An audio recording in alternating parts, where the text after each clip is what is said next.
Salam hər kəsə. Bu gün mətbəximdə pambıq kimi yumşaq, ağızda əriyən əsl ballı tort hazırlayıram. Xəmirin əsl sirri mütləq çulun qabda hazırlanmasındadır.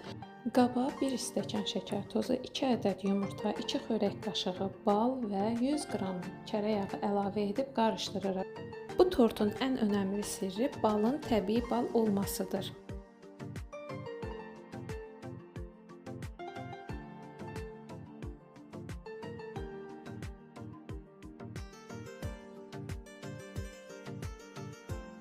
Qabı buxara yerləşdirib şəkər tozu əriyənə qədər qarışdırıram. Sonra sodanı əlavə edib 30 saniyə gözlədikdən sonra qabı buxardan götürürəm.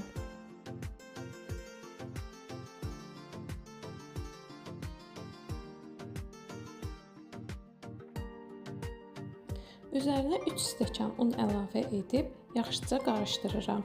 Xəmirin konsistensiyası sizi qəti qorxutmasın. Tam videodakı kimi olmalıdır. Xəmir tam hazır olduqdan sonra soyuducunun aşağı gözündə 30 dəqiqə gözlədirik. Sonra göstərdiyim qaydada yağlı kağızın üzərində yayırıq. Xəmir oxlova yapışsa üzərinə azca un səpə bilərsiniz, amma çalışın undan çox istifadə etməyin. 180 və ya 200 dərəcədə üzəri qızarana qədər bişiririk. Kremin hazırlanması üçün 1 xörək qaşığı krem pendir, 2 və ya 3 xörək qaşığı bişmiş və ya çiğ qatlaşdırılmış süd, 1 stəkan yarım 33% qaymaqdan istifadə edirəm. Korjları kremləyib üzərinə ovuntusunu səpirəm. Dəqiq resepti rəy bölməsinə yazmışam. Profilimi izləməyi unutmayın.